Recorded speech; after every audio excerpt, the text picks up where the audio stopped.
नमस्कार दोस्तों, हम इस लेक्चर में ई रुपए के बारे में हम बात करने वाले हैं। इसकी चर्चा काफ़ी समय से रही थी, इसकी आवश्यकता भी थी।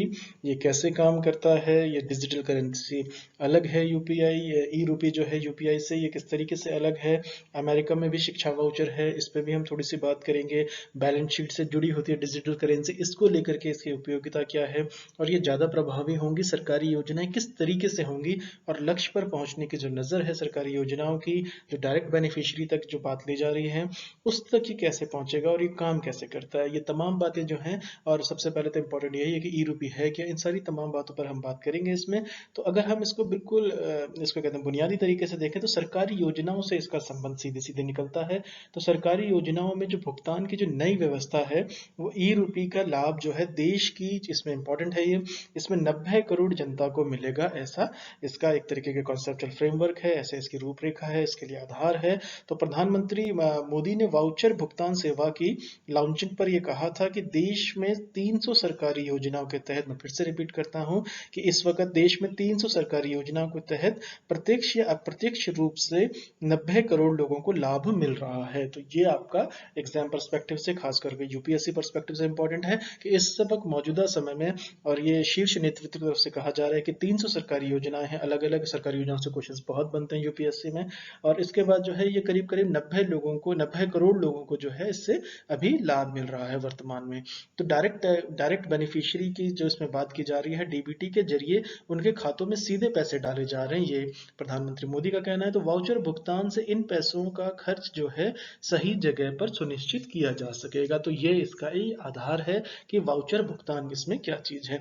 तो प्रधानमंत्री ने इसको आगे भी कहा था कि ई रूपी का जो लक्ष्य है, ये लक्ष्य आधारित यानी कि ये टारगेटेड भुगतान सेवा बनेगी। तो अब जिन योजनाओं के लिए राशि जारी की जाएगी, लाभार्थी जो हैं उसका इस्तेमाल उन्हीं योजनाओं में कर सकेंगे। तो ये इसका एक सेलिएंट फीचर है, बहुत इंपॉर्टेंट फीचर है। तो जिसके लिए, जिस मद में, जिस योजना के लिए जारी राशि की जाई है, जो लाभार्थी है, जो बेनिफिशियरी है, उसका इस्तेमाल वो उन्हीं योजनाओं में कर सकेंगे। तो इससे क्या होगा, लीकेजेस रुकेंगे, लूप होल्स इससे ब्लॉक होंगे। तो ये इसका एक बहुत बड़ा सेलिएंट फीचर है। तो इस योजना का जो विस्तार और प्रभाव दोनों बढ़ेगा और 90 करोड़ लोगों के सीधे तौर पर इसका लाभ उठाएंगे, ऐसी इसका कॉन्सेप्चुअल है, ऐसे इसकी रूपरेखा है, ऐसे इसकी मंशा है।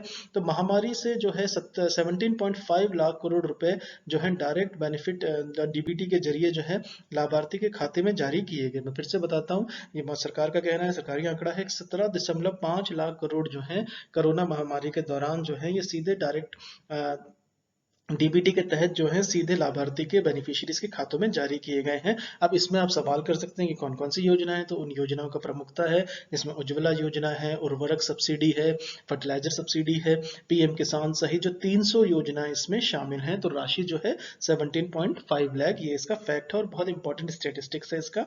तो हमने तो इसमें एक तरीके से देखा जाए तो इसे भारत के जो गरीब हैं उनको तकनीक का भी लाभ दिलाना शुरू किया है। तो जुलाई में यूपीआई से जो है 300 करोड़ भुगतान हुए हैं। तो ये बहुत इंपॉर्टेंट फिगर है, आपसे इसको एक तरीके से पूछा जा सकता है एमसीक्यूज में। तो यूपीआई से जुलाई के महीने में 300 करोड़ भुगतान हुए, जिसमें 6 लाख करोड़ की राशि जो है वो शामिल रही है। यानी कि 6 लाख करोड़ जो है ये सिर्फ जुलाई के महीने में यूपीआई के द्वारा इसका भुगतान किया गया है। तो डिजिटल बूस्ट की तरफ इसको अगर हम देखें, किस तरीके से आगे संभावना बन रही है उसको हम देखें, तो ये बहुत कारगर है। तो पहचान के बाद जो है सिर्फ लाभार्थी को ही जारी होगा वाउचर। तो ये इसमें एक इनफ सेफ गार्ड है, बहुत इंपॉर्टेंट सेफ गार्ड है ये इसमें। तो इसके दौरान जो है कि निजी और सरकारी जो दोनों बैंक हैं ई रूपी वाउचर जारी करेंगी। और इसमें जो है किसी भी कॉर्पोरेट या सरकारी एजेंसी इसे प्राप्त करने के लिए जो इसमें साझेदार बैंक होगा उससे उनको कांटेक्ट करना होगा, संपर्क करना होगा, और साथ ही ये जानकारी भी देनी होगी कि किसके लिए और किस उद्देश्य से ये दिया जा रहा है। तो ये सेफ गार्ड इसमें सुनिश्चित किए गए हैं। तो इसमें जो है कि जो बेनिफिशियरी की जो पहचान है, तो लाभार्थी की पहचान उसके मोबाइल नंबर से होगी। तो बैंक सेवा प्रदाता जो वाउचर जारी करेगा वो उस व्यक्ति के नाम से ही दिया जाएगा। तो इससे जो होगा थोड़ी असुविधा हो सकती है शुरुआत में, लेकिन जब इसका जो उद्देश्य है, जो इसकी इंटेंशन है, वो बहुत ज़्यादा अच्छी है। इससे क्या होगा कि लीकेजेस रुकेंगी, गरीबों तक वाकई में इसकी मदद पहुंचेगी। 300 योजनाएं कोई छोटी नहीं होती, बड़ी योजनाएं हैं। तो इसको जो है, इसका जो पैरेलल है, जैसे अमेरिका में शिक्षा वाउचर है, उस पर भी बात करेंगे, फूड स्टैम्प्स पर भी हम बात कर सकते हैं, लेकिन इससे पहले हम इसको देखेंगे कि ये काम कैसे करता है। तो ई वाउचर का सीधे लाभार्थी पर मोबाइल पर भेजा जा आता है, तो इसका जो है जो अधिकृत जो केंद्र होते हैं, जो ऑथराइज सेंटर्स होते हैं, पर जाकर भुगतान जो है रिडीम कर सकते हैं, यानी कि इसको रिडेम्पशन कर सकते हैं। जैसे कि अमेरिका में फूड स्टैम्प्स होते हैं, कई बार क्या होता है वो कहीं भी खाना खा ले तो फूड स्टैम्प से, तो वो जो मेथड है वो और ऑलमोस्ट ये है कि उसी तरीके का पैरेलल तरीके से, तो इससे क्या होगा, डायरेक्ट बेनिफिशियरी तक पहुंचेगा, लीकेजेस ब्लॉक होंगी, और इसका जो भुगतान जिस इंटेंशन के लिए किया गया है वो उसी इंटेंशन को ये सर्व करेगा। तो ये वन टाइम भुगतान सेवा के लिए जो क्रेडिट डेबिट कार्ड, इसमें मोबाइल बैंकिंग ऐप और इंटरनेट बैंकिंग की जरूरत नहीं होगी। मैं फिर से कहता हूं, इसके लिए जो होगा वन टाइम भुगतान सेवा के लिए क्रेडिट डेबिट कार्ड की जरूरत नहीं होगी, मोबाइल बैंकिंग ऐप की या इंटरनेट बैंकिंग की जरूरत नहीं होगी। इसे जाकर के आप ऑथराइज सेंटर्स पर जाके इसे रिडीम कर सकते हैं। तो प्रीपेड होने की वजह से ये किसी भी इसमें जो मध्यस्थ होते हैं, जो मिडिलमैन होते हैं, उसको शामिल किए बिना ये सेवा प्रदाता के समय पर भुगतान करता है, और इससे ये सुनिश्चित किया जाता है कि लेन देन पूरा होने के बाद ही जो है ये सर्विस जो है जो बेनिफिशियरी है उसको इसका भुगतान किया जाए। तो इसमें जो एक तरीके से इसकी जरूरत क्यों पड़ी, अभी सवाल ये उठता है कि अगर ये इतनी महत्वाकांक्षी योजना है तो इसकी जरूरत के पीछे आधार क्या है। तो मैं आपको जरूरत के लिए इसके बताता हूँ। हम शुरू से इस पर बात कर रहे हैं, तो जो ई रूपी जो कल्याणकारी योजनाओं को सही तरीके से, जिसको सरकार की तरफ से कहने के लीक प्रूफ से डिलीवरी सुनिश्चित करने की दिशा में एक रिवॉल्यूशनरी यानी कि क्रांतिकारी कदम हो सकता है, और ये सिग्निफिकेंट है भी। और इसका जो इस्तेमाल है, जिस तरीके से मातृ एवं बाल कल्याण योजनाओं के तहत जैसे दवाइयां हैं, उसमें पोषण संबंधी सहायता है, टीबी उन्मूलन के कार्यक्रम हैं, आयुष्मान भारत, प्रधानमंत्री जन आरोग्य योजना के तहत दवा देने एवं निदान, जैसे इसमें फर्टिलाइजर उर्वरक सब्सिडी आदि सेवाएं उपलब्ध कराने के लिए किया जा सकेगा। और इसमें जो एक महत्वपूर्ण बात निकल करके आई है, मैं अगली स्लाइड में देख लेते हैं। इसमें जो महत्वपूर्ण बात निकल करके आई है वो ये आई है कि इसमें निजी क्षेत्र है वो भी अपने कर्मचारी कल्याण और कॉर्पोरेट सामाजिक जिम्मेदारी, जिसको CSR कहते हैं, कॉर्पोरेट सोशल रिस्पॉन्सिबिलिटी, उसके तहत कार्यक्रमों के तहत इस डिजिटल वाउचर्स का लाभ उठा सकते हैं। तो क्वेश्चन ये पूछा जा सकता है कि निजी क्षेत्र जो है यानी कि जो प्राइवेट सेक्टर है या कॉर्पोरेट सेक्टर है, वो किस तरीके से इसके अपने कर्मचारी जो कल्याण और कॉर्पोरेट सामाजिक जिम्मेदारी इस कार्यक्रम के तहत भी इसको जोड़ने का एक तरीके से आधार इसमें फ्यूचर में ऐसा बहुत अच्छी तरीके से इसमें किया जाएगा।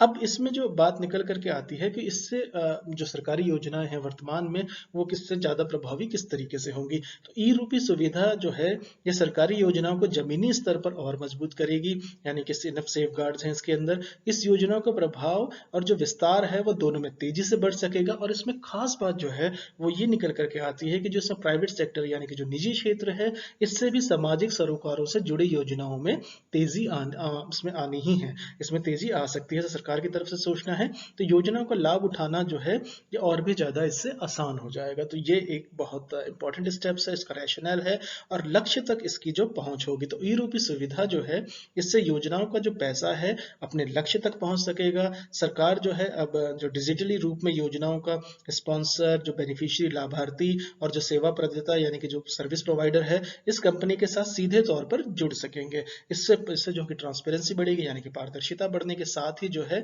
योजनाओं को प्रभावी तरीके से लक्ष्य तक पहुंचाया जा सकेगा। और इसमें जो मिडिल मैन है यानी कि जो बिचौलिए होते हैं, उनकी जो भूमिका है वो काफी हद तक खत्म हो जाएगी, ऑलमोस्ट जीरो हो जाएगी, जिससे कि है पैसे की लीकेज बहुत कम रुकेगी और जिसको जरूरत है ये उसी तक पहुंचेगा। और सबसे बड़ी इंपॉर्टेंट बात है कि जिस मद के लिए जारी किया गया है ये उसी में इस्तेमाल हो सकेगा। अब इसमें एक सवाल ये निकल करके आता है कि जो बैलेंस शीट से किस तरीके से इसकी डिजिटल करेंसी जो है वो जुड़ी होती है। तो अगर हम इसको थोड़ा बारीकी से देखें तो हम ये पाते हैं कि जिस देश में ऐसे देश में जिस तरीके से केंद्रीय बैंक जारी करता है, वहां की सरकार इससे मान्यता हासिल करती है, यानी कि जिस भी देश में इसका सेंट्रल बैंक अगर जारी करता है तो वहां की जो सरकार भी की मान्यता उसको हासिल होती है। तो यह भी उस देश की जो सेंट्रल बैंकिंग है उसकी बैलेंस शीट में शामिल होता है। तो ये इसका एक रैशनल है और ये सिविल यूपीएससी के एस्पिरेंट को पता होना चाहिए। इसमें जो देश को जो सोवरेन करेंसी के रूप में बदला जा सकता है, यानी कि ऐसा क्वेश्चन पूछा जा सकता है यूपीएससी में, एमसीक्यूज के अंदर एक सेंटेंस ऐसे डाल दिया जा सकता है कि इससे देश की जो सोवरेन करेंसी के रूप में कैसे बदला जा सकता है, तो इसे बिल्कुल बदला जा सकता है। इसके बाद जो ये किस तरीके की जो बैलेंस शीट से जुड़ी होती है डिजिटल करेंसी, ये दो प्रकार की होती है। पहला इसमें रिटेल है कि जिसका इस्तेमाल आम लोग करते हैं, कॉमन सिटीजन्स करते हैं, और एक होम सेल होती है, यानी कि होम सेल का मतलब यहाँ पर है जो इसको वित्तीय संस्था यानी कि जो फाइनेंशियल इंस्टीट्यूशंस हैं इसका उपयोग करते हैं। यानी कि एक तरफ जो है रिटेल इसके जो इस्तेमाल होता है और एक इसका होम सेल में आपका फाइनेंशियल इंस्टीट्यूशन यानी कि वित्तीय संस्थाएं आ जाएंगी, और रिटेल में जो जो होगा इसका आम लोग यानी कि जो सिटीजन हैं उस देश के वो करते हैं। तो अब ये बिटकॉइन जैसी निजी वर्चुअल करेंसी यानी क्रिप्टो करेंसी में निवेश से होने वाले नुकसान में मददगार बचाव के लिए मददगार भी है। तो ये मैं आपको एक तरीके का इसका आधार बता रहा हूँ कि ये जो थॉट है ये किस तरीके से काम करता है। और डिजिटल करेंसी के लिए जो है बड़े कानूनी बदलाव की जरूरत होती है, और क्योंकि देश की जो वर्तमान भुगतान प्रणाली है वो केवल भौतिक मुद्रा के लिए बनाई गई है, यानी कि ये आपका भौतिक मुद्रा के लिए ही इसको बनाया गया है। तो ये वहां पर एक इनफ सेफ गार्ड है। ये इंटरव्यू क्वेश्चंस भी हो सकता है, तो आपको इसको एक्सप्लेन करने में थोड़ी सी आसानी हो जाएगी। अब इसमें सवाल ये उठता है कि जो पहचानी होगी, पहचान के बाद सिर्फ लाभार्थी को ही जारी होगा इसका वाउचर, यानी कि जो निजी और सरकारी हैं दोनों बैंक जो हैं ई रुपये वाउचर जारी कर सकेंगे, करेंगे, और किसी भी कॉरपोरेट या सरकारी एजेंसी को इसे प्राप्त करने के लिए साझेदार बैंक के साथ इसे संपर्क करना होगा, और ये जानकारी भी देनी होगी कि किस उद्देश्य के लिए और किसके लिए, और इसका जो लाभ जो बेनिफिशियरी है उसकी जो पहचान होगी वो आपके मोबाइल नंबर से हो सकती है, या उसमें जो एनएफ मैकेनिज्म जो होगा उसमें समय समय पर एज पर नीड्स उसमें उसका प्रावधान कर दिया जाएगा। तो अब ये बात निकल करके आती है कि जो मोदी सरकार की जो बहुत बड़ी योजना है एक तरीके से, तो ये एक तरीके से इसको देखा जाए कि जो भीम का जो यूपीआई भीम है, ये जो सिस्टम लॉन्च हुआ था ये दिसंबर 2016 में हुआ था। तो उन्होंने कहा था कि प्रधानमंत्री मोदी की तरफ से ये कहना है कि ये बड़ा रिफॉर्म है, क्रांतिकारी रिफॉर्म है, और ये जो एक तरीके से जो भीम यूपीआई का पेमेंट सिस्टम जो दिसंबर 2016 में किया था उसको एक तरीके से उससे थोड़ा सा हट करके है, लेकिन उतना ही क्रांतिकारी है। तो यूपीआई सिस्टम ने जिस तरीके से पेमेंट का लैंडस्केप चेंज किया, हम सभी उससे वाकिफ है, हम सभी उस प्रणाली को यूज करते हैं, और उसमें जो है एक तरीके से प्रिफर्ड मोड ऑफ पेमेंट हो गई है। तो जुलाई में जैसा कि मैंने आपको शुरुआत में बताया था कि यूपीआई ने जो रजिस्टर था 3 बिलियन ट्रांजैक्शंस जो हैं यानी कि 6 ट्रिलियन रुपीस का, यानी कि 6 लाख करोड़ से ऊपर का किया है, और 300 जिसमें कहते हैं कि जैसे मैंने आपको थोड़ी देर पहले बताया था कि इसमें 3 बिलियन यानी कि 300 करोड़ जो हैं वो भुगतान हुए हैं सिर्फ जुलाई के महीने में। ये एग्जाम पॉइंट ऑफ व्यू से इंपॉर्टेंट है।